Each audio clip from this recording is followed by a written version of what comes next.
compte ayaki na kamba tomoni makambo nyonso eleki bien nzambe mpe asalisi aleki yango toye kotala ye tokoremercie toyaka na Kinshasa makambo ebele toza mpe na bandimi mingi awa toyaka kotala bango tolobaka tosambela makasi makambo ezokoleka na mokili na biso tozosepana nango te surtout na est bitumba oyo eza kuna toza na esengo likambo wana te po tobondela makasi nzambe ayokela biso makambo wana esila makasi ezali me oyo bazali awa bato nyonso oyo bakoya kuna bakoya koyoka biso oyo bazali awa bayeba ke likambo oyo président asali na Lingomba le 6 avril chômé payé likambo wana epesi lokumu mingi nzambe soki asepeli biso tozuma pambo. Sa divinité Papa Simon Kimbangu Kiangani s'est rendu à Kinshasa, ville capitale de la RDC depuis quelques jours. Question de sensibiliser les fidèles kimbongistes pour la construction du mémorial d'Nkamba. Pendant son séjour de voyage à Kinshasa, il a eu un tête-à-tête avec le président de la RDC, son Excellence Félix-Antoine Tshisekedi Tshilombo, dans le début de la soirée du mercredi 13 mars 2024 dans la cité de l'Union africaine. La situation sécuritaire dans l'est de la RDC, une situation qui préoccupe le chef spirituel, était parmi les sujets abordés pendant cette audience officielle. Ils ont mis un terme avec cette audience sur le sujet de la célébration de la journée du 6 avril 2024 prochain, une journée marquant la reconnaissance du combat de Papa Simon Kimbangu et de la conscience africaine, déclaré chômé et payé en RDC depuis un an par le président de la République démocratique du Congo, son Excellence Félix-Antoine Tshisekedi Tshilombo.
ayaki na kamba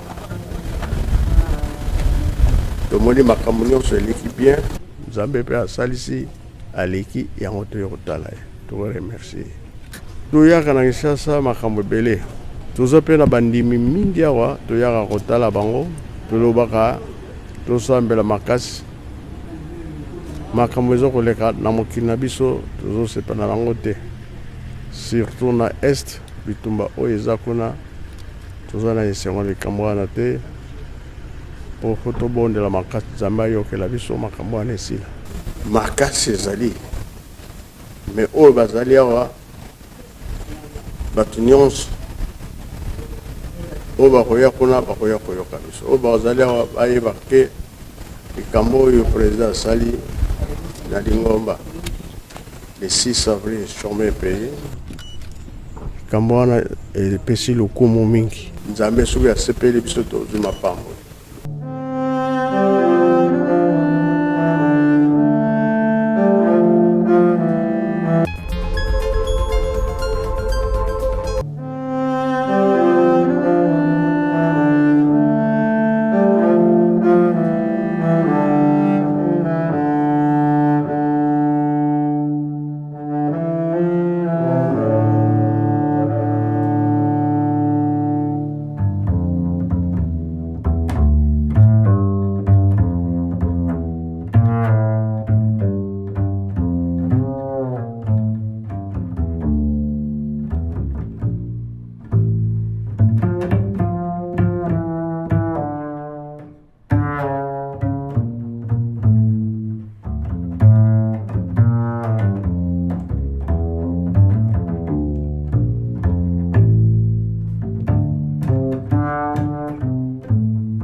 Sa divinité Papa Simon Kimbangu Kiangani s'est rendu à Kinshasa, ville capitale de la RDC depuis quelques jours. Question de sensibiliser les fidèles kimonguistes pour la construction du mémorial d'Nkamba.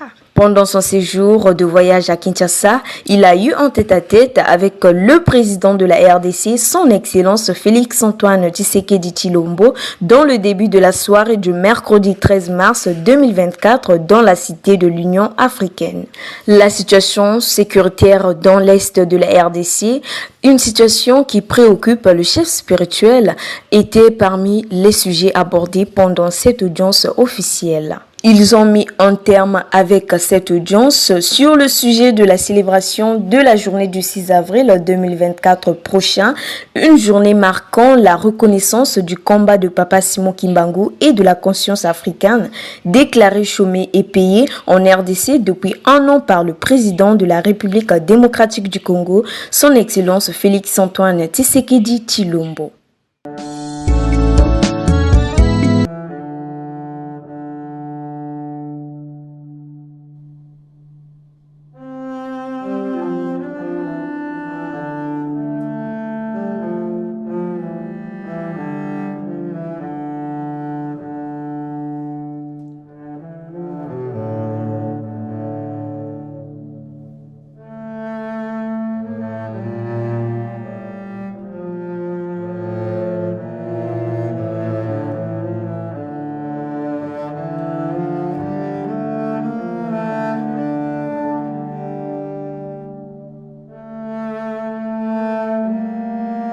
Par ailleurs, dans son interview, il a recommandé à tous les fidèles kimonguistes d'être dans une forte concentration de prière afin de vaincre cette situation. Et là, konzi avant-vente ayaki nakam.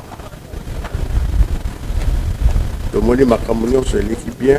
Nzambe mpe asalisi aleki yango toyokotala ye. Tokoremercie. Toyaka na Kinshasa makambo ebele.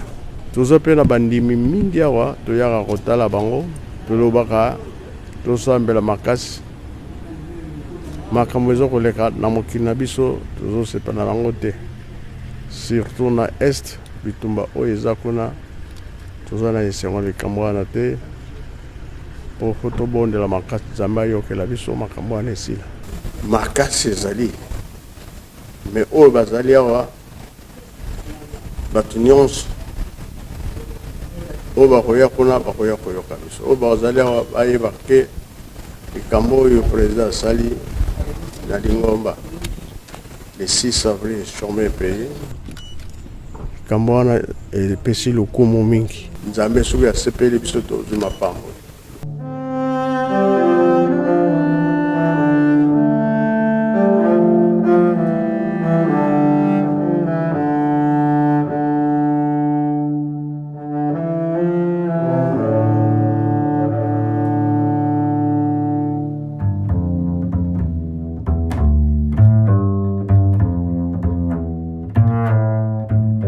À 20h que le cortège du chef spirituel, sa divinité Papa Simon Kimbangu Kiangani, a quitté la cité de l'Union africaine pour se rendre au centre d'accueil kimongiste de Kassavubu.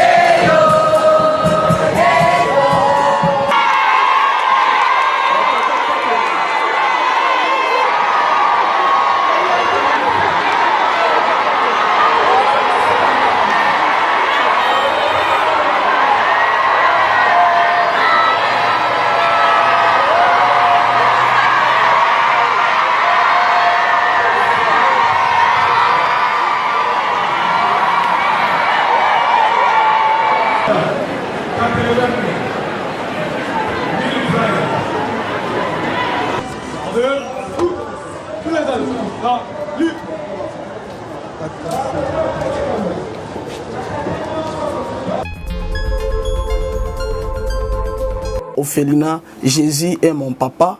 Naye liboso na bino pour na représenter bino bana o bozomona na bilili pe ba difficulté tozanango.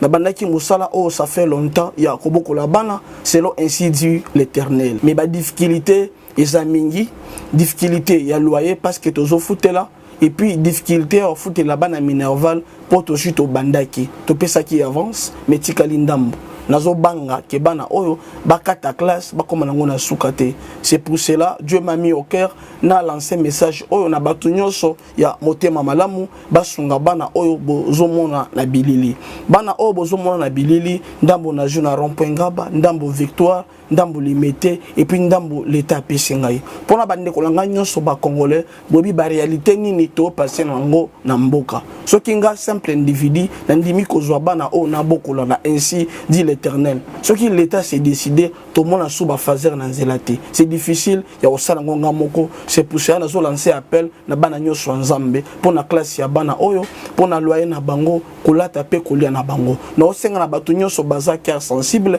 pe baza na motema ko sunga ba sunga biso pe ba salisa biso toza na commune ya Kalamu quartier Kauka référence ya monene tokangami na université Kimbangiste avenue comme nango eza Marin numéro 16 numéro de téléphone na biso pona bato balingi ba contacter biso pona ba détail mosusu eza plus 243 89 72 32 229 nzamba pambola bato nyonso ba ko assister biso. Merci beaucoup.